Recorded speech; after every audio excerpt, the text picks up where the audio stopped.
White Russians was a term used to designate all the Russians who were opposed to the Bolshevik Revolution spearheaded by Lenin.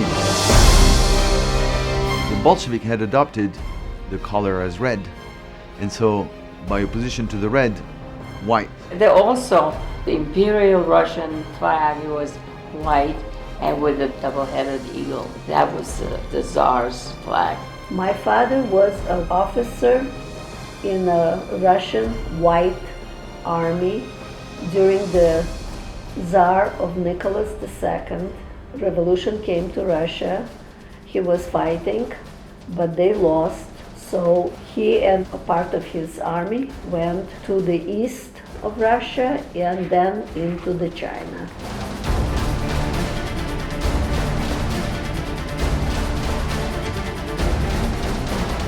Shanghai at the time was labeled as a symbol of Western capitalist decadence. And culturally speaking, Mao Zedong was quite keen to sort of eradicate this inheritance from the past. In that course, at the eve of the entry of the Mao Zedong Red Army into Shanghai, these people were not going to be able to live peacefully under this regime. We heard how terrible it was for the White Russians. They were taking them to Soviet Russia, and some of them, like in the case of one of my uncles, he was shot. So when we heard that the communists are coming, straight away we got to go, leave everything.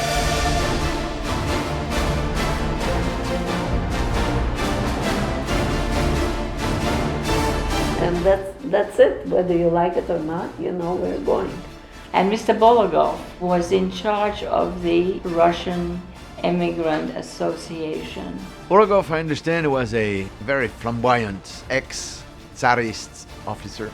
And he quickly took upon himself to organize the people. None of us knew where would we end up and what our life would be. Like it was all uncertain. And this is when all these people who were there were regrouped, so to speak, and they, okay, where do we go next?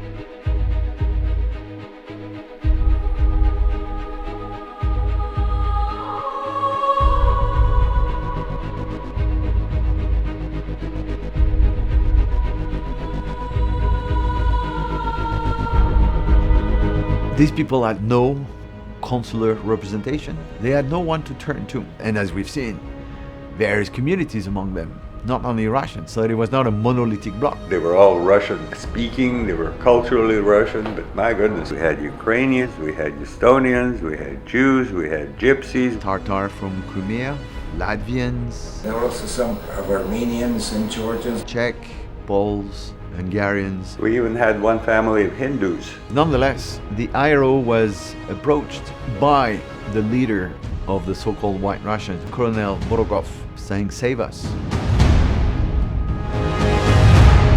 So the IRO launched an appeal, and the countries were busy with their own reconstruction. None of them replied to the call of IRO.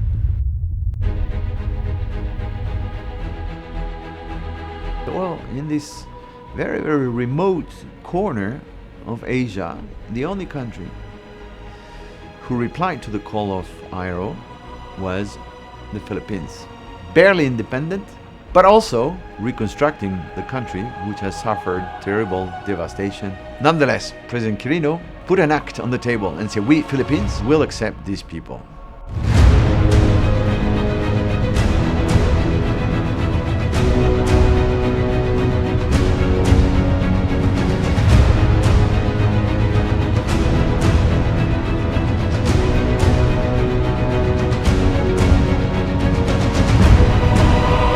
To appreciate the political significance of such an act by the Philippines under the leadership of President Quirino, who grant asylum to a group of people in need of international protection. That is remarkable.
26th of February in 49. And I don't know how many days it took on board the ship, probably about 6 days or so. Tatay Kwan manggod ang newspaper, makanikunot mga Rusya na Tubabao.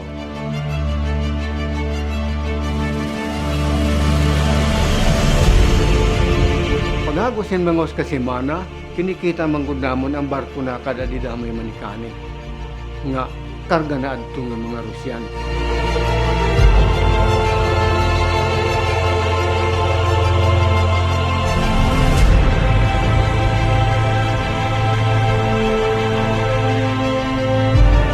Hakot at taera, ti ka ng barko nga dabit sa Kamparang, ang barge ni Jose Ulanda.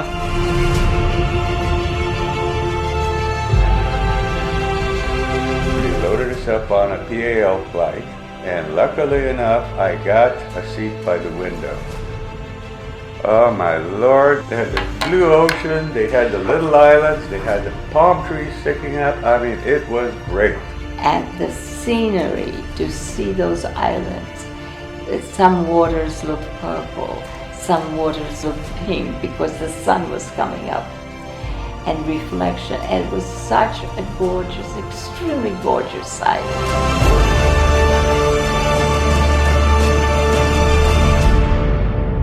In a very pragmatic Filipino spirit, the decision makers at the time said, oh, sige, we've got the old hospital structure on the island of Tubabao, which was built by the Americans for the landing operations. Well, instead of having this structure go to waste, we might as well recycle it into a refugee camp. But unfortunately, when the White Russians arrived in Guiuan, and particularly in Tubabao Island, nothing was left except for some pavements. Noon, marami ng damo, diri, mga po yung postura.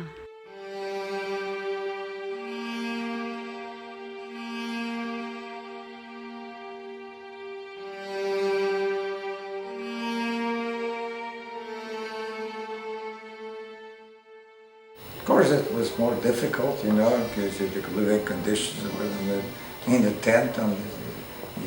They gave us all those army cots, you know, to sleep on. Quite a shock after living so many years in the cities, you know. You had to come and live in tents, you know, in the middle of nowhere. It was a shock because we didn't know what to expect, especially these people that arrived 2 weeks before. In 2 weeks, you see somebody in shorts and some of them even no shoes at all. I was like, what's happening? But, you know, they didn't wait passively to say, we're waiting for a refugee camp for us. So they built it themselves. Clearing up the bushes, the jungles, leveling the ground, and so on, with support from Filipino communities around them, support from the Philippine government.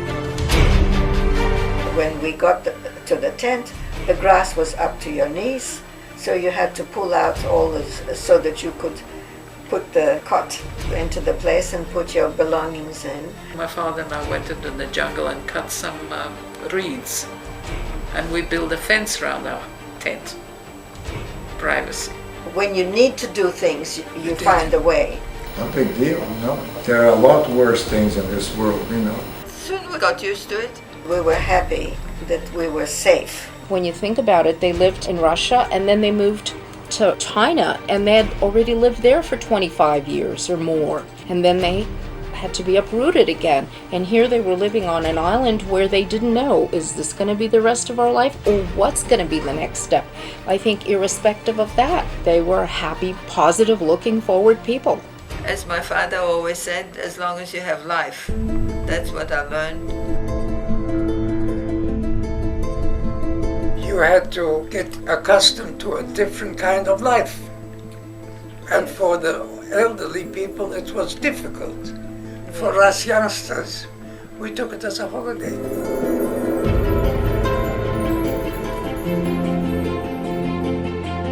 All of a sudden, that we could see all our friends living together. At that age, you know, everything is wonderful.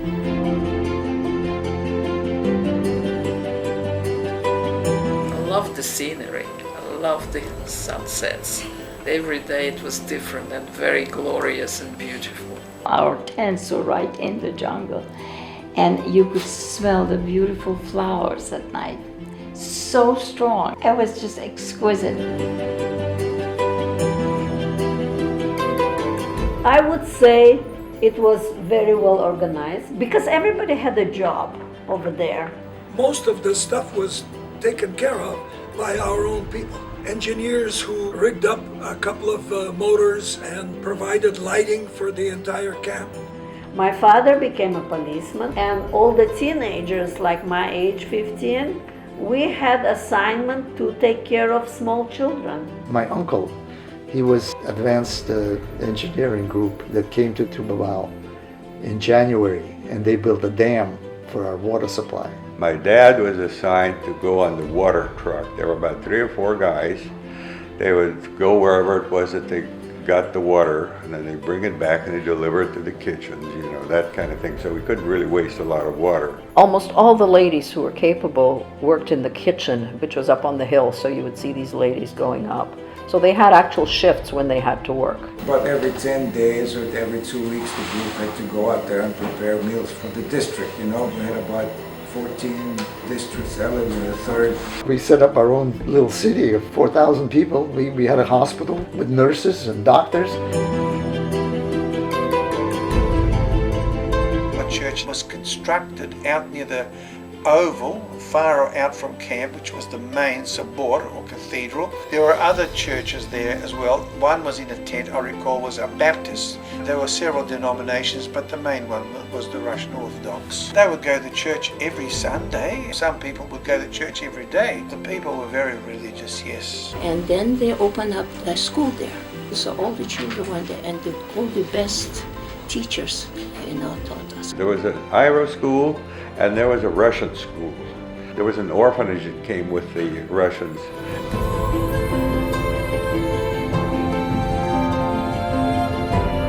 Bishop John is coming. So they'd start ringing the bells, because that's a tradition, when the bishop comes in, the bells ring.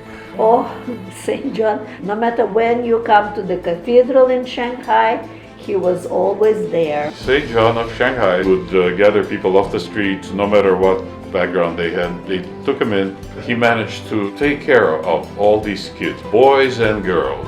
I was one of the younger group that was in the orphanage. We had a big tent.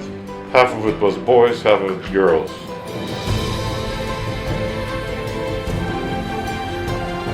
President Elpidio Quirino came to the camp, and the band met him with nice music. It was President Quirino, and according to them, his daughter. I remember that we had an artist over there that made like a thank you memorial with all the signatures of different group people as a thank you for him. In the camp, they had curfew. They were not free to go in and out of that camp all the time. And the president decided to take down the fences, and that was meaning that you're not in the camp.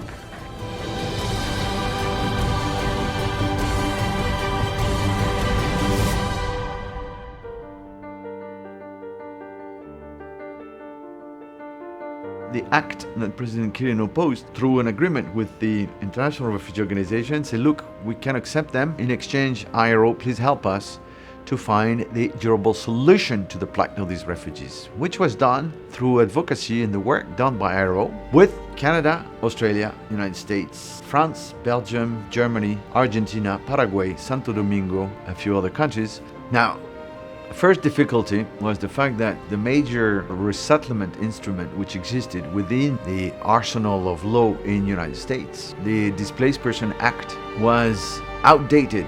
For instance, prohibited persons who came from countries who were deemed as unfriendly to the United States to be resettled. So, white Russians were technically, from a nationality point of view, were coming from Russia. So therefore, at the beginning, they were not eligible for resettlement. They didn't want to accept us because we were not under the GP bill. They tried many other countries. Nobody wants a bunch of 6,000 Russians.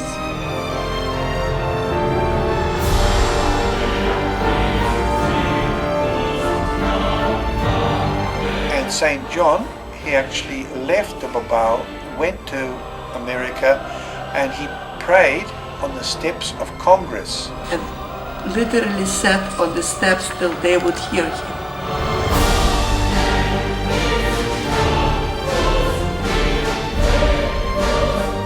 Until somebody noticed him from the American Congress and said, "What are you doing here?"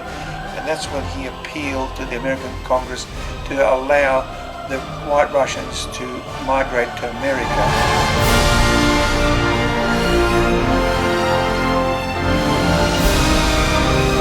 Senator Nolan arrived at the camp in November of 1949, and he gave promises that people can actually enter the United States of America through the Displaced Persons Bill. Generally, they were very happy that Senator Nolan was there and that he was actually looking into taking them in. So it was somehow a vision of hope for them.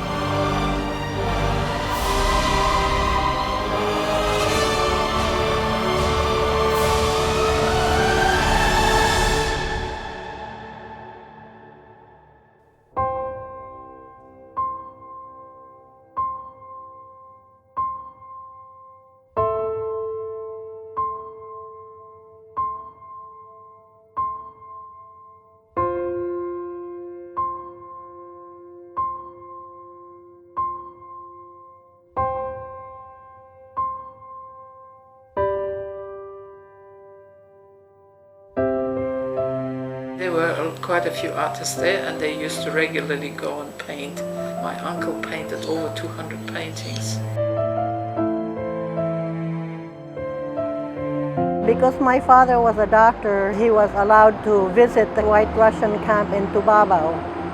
And through his work with the White Russians, he invited some people that he knew in the camp over to our house. They used to come to the house once or twice a month on a weekend.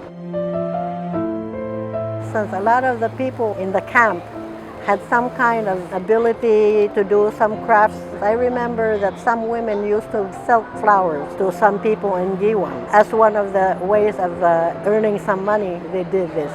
Pag nagkakasalubong kami, galing ako sa eskwelahan, sasabihin sa akin, "Dabi Regine," sasabihin ko yan, "Give me bread, I will give you flower." Yes, yes, yes, sabi nila. Katima, kumukuha ako ng bulaklak ng ang tawag dito, laglag. Yan ang binibigay ko. Binibigyan ako ng malalaking American bread. Pag uuwi ko, mayroon dara akong American bread. I was a member of the parish choir. Mr. Donayu, who was the finance officer of the Aero, he got interested. So we were invited to have our rehearsals in Tubabao, where the White Russians were staying. Mr. Stenberg, a White Russian, was our organ player. He was a great pianist. There were about 50 people who were musicians. I know that there was one piano teacher who had students in Guiuan.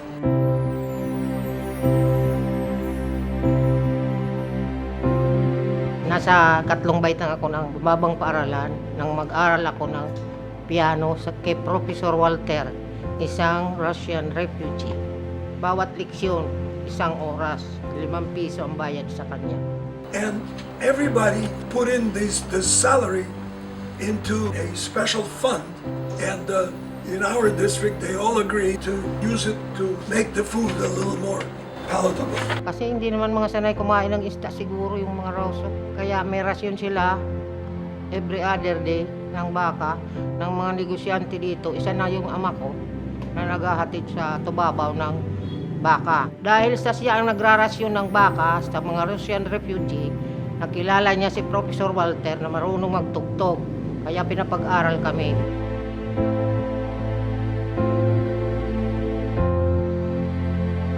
Madame Karamsin was the third piano teacher that I had in Guiuan who taught me a lot. She was the one who taught me more about piano than anybody else.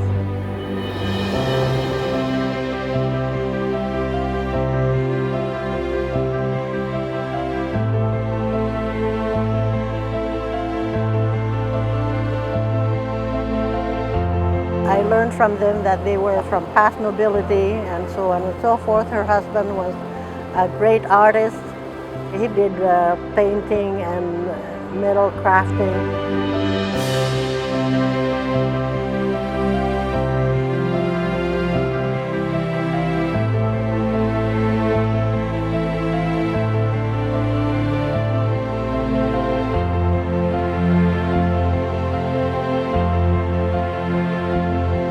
They always came whenever we had parties in the house, we had picnics. In fact, they were almost part of the family for us. And when I had my 12th birthday, she decided to give me as a gift, wrapped up in a little handkerchief because she couldn't afford anything else to wrap it up in, was a ring, pearl ring that she had owned since she was a young lady from Russia, which I kept for many years. And this was the type of relationship that we had with these white Russians.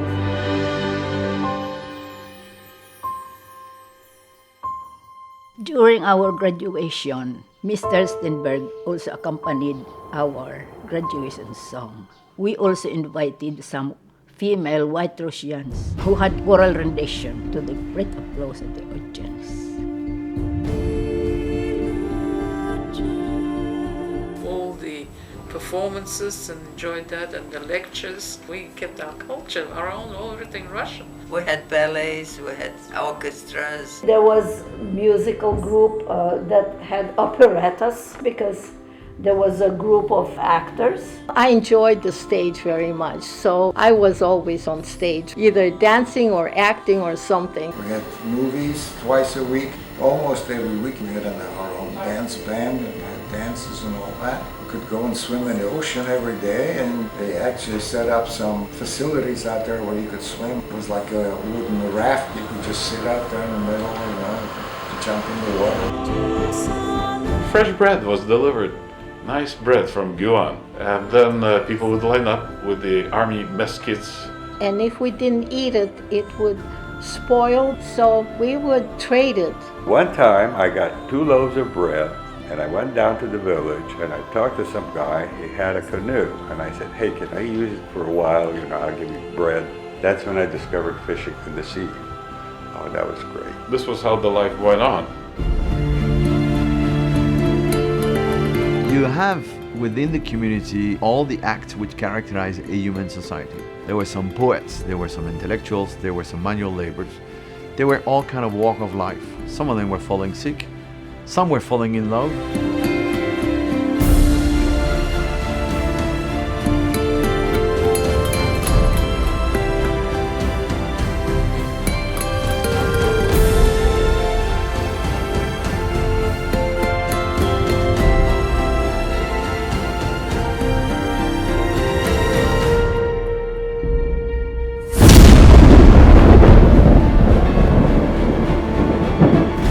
One thing that they also experienced in Guiuan, a very big typhoon.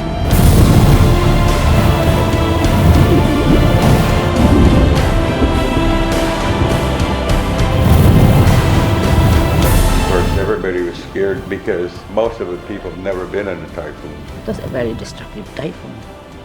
The Russians were only living on the huts and some tents. I remember holding down the tents. It was shaking the tent, and it was very noisy and everything. I remember watching the men digging a hole so we could hide.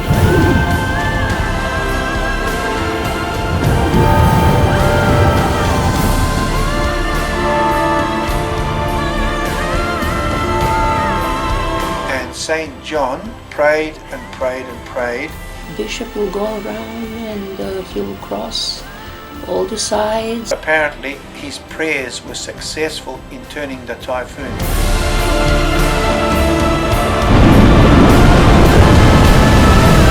We had 2 typhoons. There's this bad typhoon that they had. The name of the typhoon was Typhoon Ami. After the orphanage left, Tubabao was destroyed by the typhoon. Everything is broken, even the pipes, water pipes. That bad typhoon. It was apparently a terrible typhoon at the end of the camping and absolutely destroyed the whole camp completely.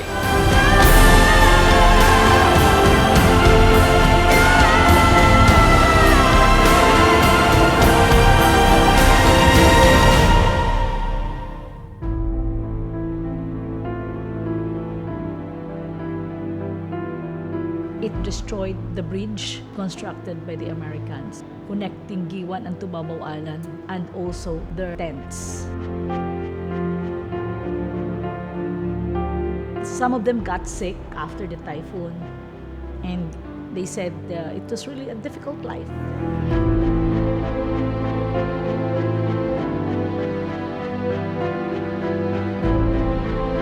But they had no choice. They had to be there, and they had to survive. They had to be relocated. So at first they were sent to Tacloban City, but they were sent back to Guiuan. So they had to rebuild again. And that's how resilient they are.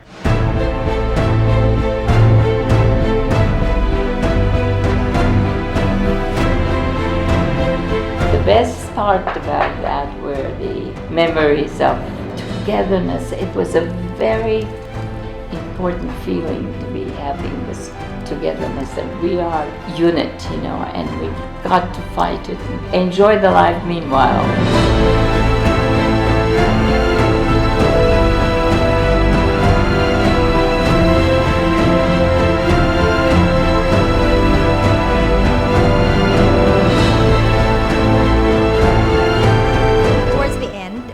Some of them migrated to South America, including Argentina, Paraguay, Santo Domingo, but also Germany, Belgium. France had the particularity towards the end to say all the woman-headed household with patients who were suffering from tuberculosis would be accepted by France. And the able-bodied men went to Sydney, and then by 1950, the amendments to the bill was finally passed. So by 1951, Nolan's promise finally materialized, and finally the people were able to live their new life in the United States of America.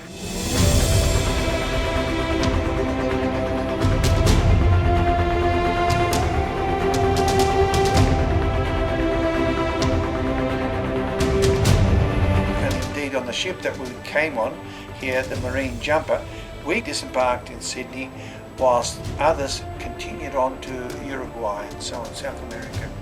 We were glad we were leaving and finally going someplace where we're going to settle down. But on the other hand, we didn't know when are we going to meet again, Of course, I missed a lot of friends.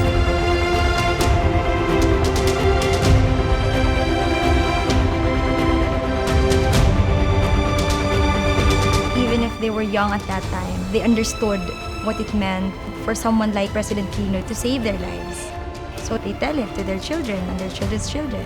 And even to this day, they're very, very grateful. He was a savior for them, a hero for them. The whole Russian community on Tubabao owes tremendous thanks to President Quirino. Well, I'd like to thank him for letting us spend time in the Philippines. Thank you for them to give us a place to stay. I'm grateful for the experience. I'm grateful to the Philippine people, and there's lots of good things and lots of bad things, but we persevered.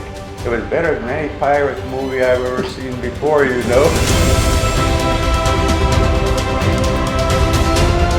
When you're young, you don't think of the rest of your life. You just live, everything's beautiful, sunshine, moonlight. But as you grow older and you begin to reminisce about your life, and that deed that Philippine government did, it changed everybody's life. That's my feeling toward the Philippines. Forever grateful. Forever grateful.